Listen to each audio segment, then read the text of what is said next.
Welcome to Lesson 3, Legacies of Historical Globalization in Canada. In the previous two lessons, you examined the foundations and legacies of historical globalization on the world as early globalization began to take shape. In this lesson, we bring the focus on Canada. We attempt to answer the question, to what extent have the legacies of historical globalization affected Canada? All right, let's start with early Canada pre-European contact. Before the arrival of the British and French, Canada was inhabited by the first peoples who had arrived in Canada approximately 12,000 years prior to Europeans discovering the Americas. Over thousands of years, the first peoples migrated throughout North America and evolved into hundreds of nations within 6 different geographical regions of what we know today as Canada. Today, we refer to these hundreds of indigenous groups as the peoples of the First Nations. These First Nations formed trading relationships with each other, had their own systems of governments, and largely lived from hunting, gathering, and fishing from the land. They established complex cultures, languages, and traditions that go back thousands of years. Then, in 1497, John Cabot sailed to present-day Newfoundland and became the first explorer to claim land for Britain.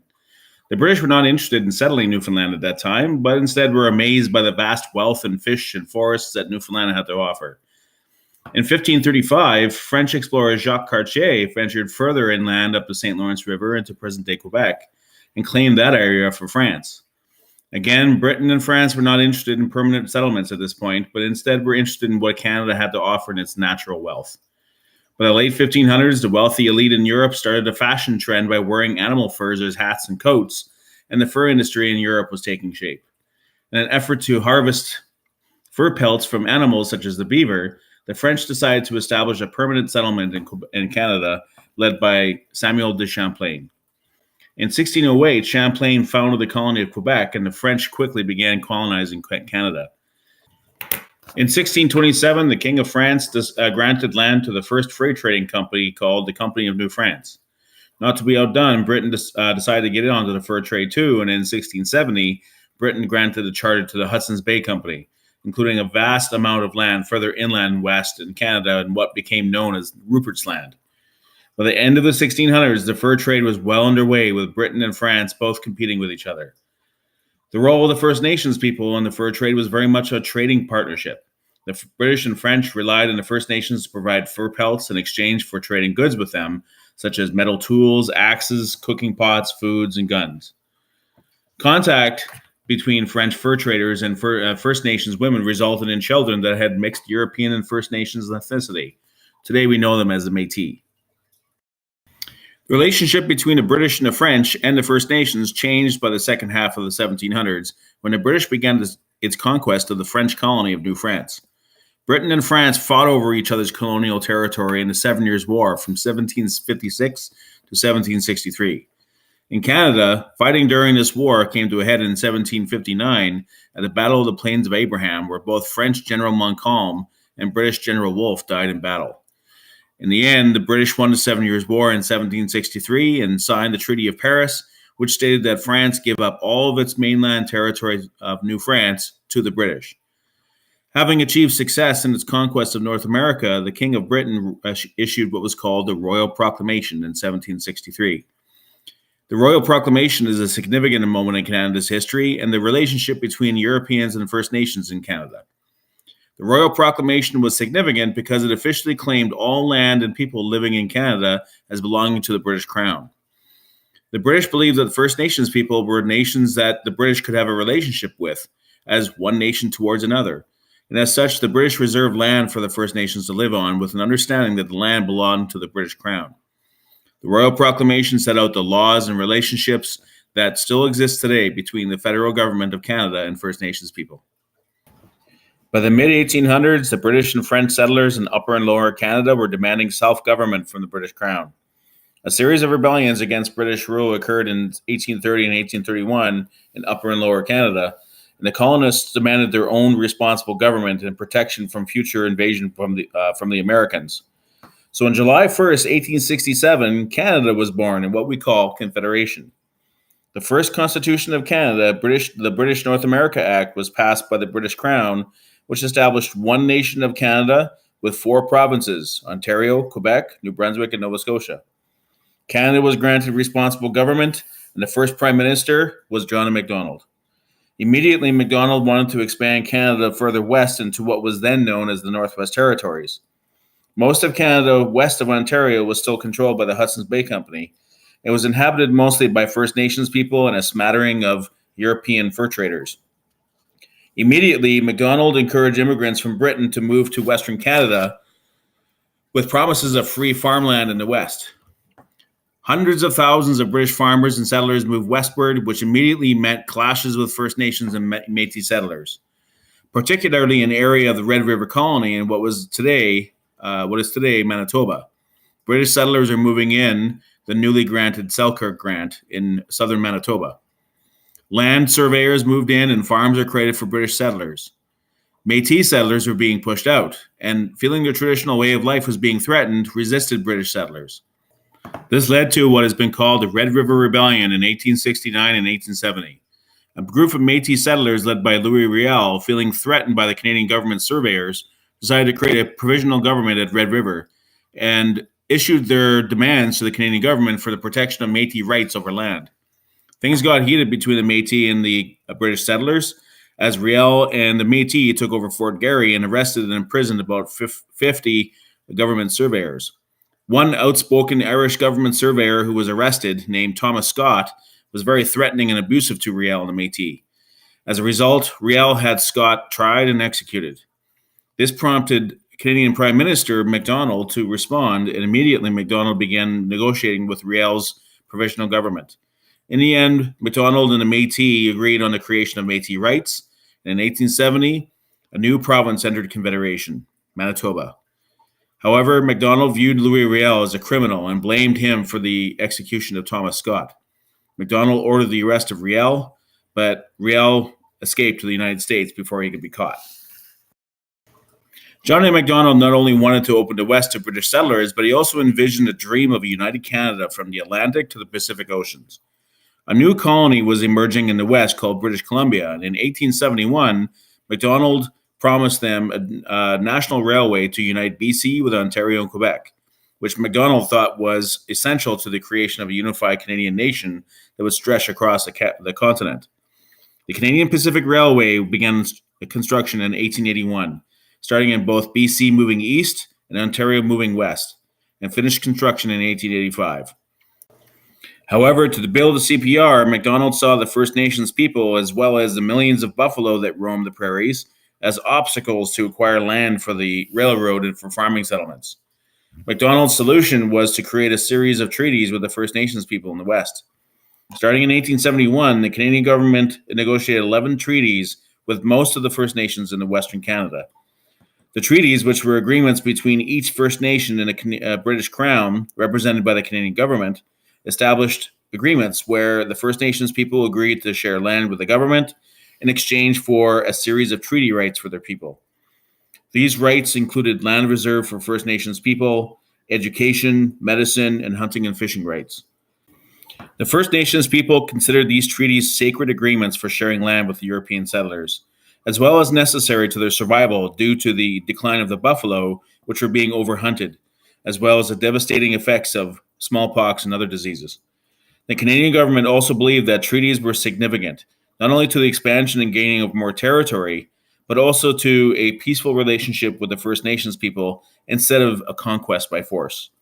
The treaties were signed in perpetuity, as they stated that they would last as long as the sun shines and the rivers flow. As the Canadian government was changing the West by building the railroad and signing treaties with the First Nations, the Métis again were experiencing hardships by the late 1800s. The Métis were being forced out of Manitoba and into Saskatchewan by European immigration. Promises to protect Métis rights were not being honored by the Canadian government, and again the Métis found their way of life threatened. Métis leaders like Gabriel Dumont were organizing another resistance to the government's expansion west, and in 1884, Louis Riel returned to Canada from the United States to help organize a resistance. This resulted in the 1885 Northwest Rebellion. Louis Riel, Gabriel Dumont, and other Métis leaders wrote a petition to the Canadian government to honor its promise of Métis rights, and in March 1885, they created a provisional government at Batoche, Saskatchewan, with an armed militia and demanded the surrender of a Hudson's Bay Company post at Fort Carlton. The rebellion spread among First Nations and Métis people, and a series of battles and events, such as the Frog Lake Massacre and battles at Cut Knife, Battleford, and Batoche, would result in the Métis surrender to the Northwest Mounted Police. A number of First Nations and Métis leaders were arrested and imprisoned, and some were executed. Louis Riel was famously put on trial in Regina, and on November 16th, 1885, Louis Riel was hanged for treason. While the Canadian government was signing treaties with First Nations people, the Canadian government also had other plans to assimilate First Nations people into British Canadian society with the Indian Act. Passed by the Canadian government in 1876, the Indian Act created the legal framework which officially made the Canadian government responsible for the welfare of the First Nations people. The original Indian Act law in 1876 was created with a Eurocentric attitude, meaning that the Canadian government treated First Nations people with a sense of paternalism. They treated them as if they were children and being protected. The Indian Act created regulations upon First Nations people, such as the creation of treaty status, which recognizes who was and who wasn't considered to be Indian.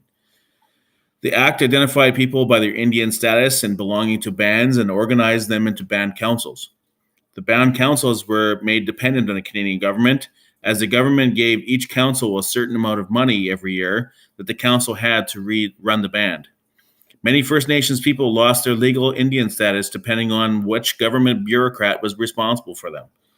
For example, a First Nations man or woman would lose their legal status if they married someone who was non-First Nations, or if they moved off reserve, or if they wanted to vote in a federal election. The Indian Act also restricted First Nations people's movements on reserves and established a restrictive pass system where First Nations people had to ask for permission just to move around or leave the reserve. Furthermore, traditional First Nations ceremonies and traditions, such as the sacred sun dance and the potlatch traditions, were considered by the Canadian government as primitive and backwards and were banned by law. Since its original legislation in 1876, the Canadian government has changed the Indian Act to be less restrictive to First Nations people. However, the Indian Act still exists today, and many consider it to be a major obstacle towards fixing the problems faced by many poor and suffering reserves in Canada today. Another much more significant attempt by the Canadian government to assimilate First Nations people in Canada was a residential school system. As the Indian Act placed a government responsible for the welfare of First Nations people, John A. Macdonald's government created a residential school system for First Nations children with the purpose of removing their First Nations language, culture, and identity, and replacing it with British or French language, culture, and European identity. Starting in 1884, schools were built across Canada in areas with First Nations populations. Children were forced to leave their families from the ages of 5 to 18 and attend a residential school, sometimes hundreds or even thousands of miles away from their families. The schools were funded by the Canadian government, but ran by the Catholic, Protestant, or other Christian churches in Canada. Priests, nuns, and teachers taught children how to read and write in English and French, as well as European history, farming, or housekeeping skills, and many other things deemed necessary by the government. Children's hair was cut short. They were given modern clothing instead of their own clothes, and they were punished for not following the rules. They were punished harshly for speaking their own language or practicing their own culture in school. Thousands of First Nations children were exposed to brutal physical, verbal, emotional, and sexual abuse by teachers and clergy members in schools across Canada. Towards the mid-1900s, the Canadian government provided less funding to the schools and relied on churches to operate them on their own. Generations of children experienced starvation and abuse due to lack of proper funding and teacher training. By the 1970s and 1980s, the Canadian government slowly began closing the schools as they started to see within First Nations communities that children who graduated from the schools and returned to their communities were not integrating properly as they'd hoped. Many were turning to drugs and alcohol to deal with the pain and trauma they experienced in residential schools. The abuse was being passed down from one generation to another, and the last school closed in 1996 in Saskatchewan. The legacy of residential schools and the Indian Act started to affect the rest of Canada slowly starting in the 1990s and continues in Canada today.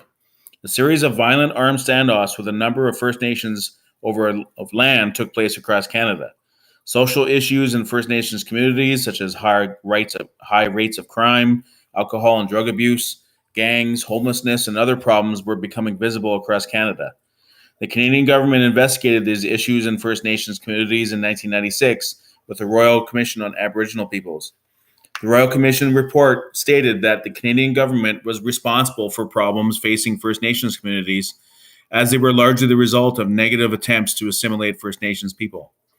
As a result, in 2008, the Canadian government, led by Stephen Harper, issued a formal apology on behalf of the Canadian government to all First Nations people who were survivors of residential schools. That same year, the Canadian government established the Truth and Reconciliation Commission that was established to uncover the truth about the schools. The commission gathered statements from residential school survivors through public and private meetings at various local, regional, and national events across Canada. 7 national events were held between 2008 and 2013, and they commemorated the experiences of former students in residential schools. In 2015, the TRC concluded with the establishment of the National Center for Truth and Reconciliation and the publication of a multi-volume report detailing the testimonies of survivors and historical documents from the time.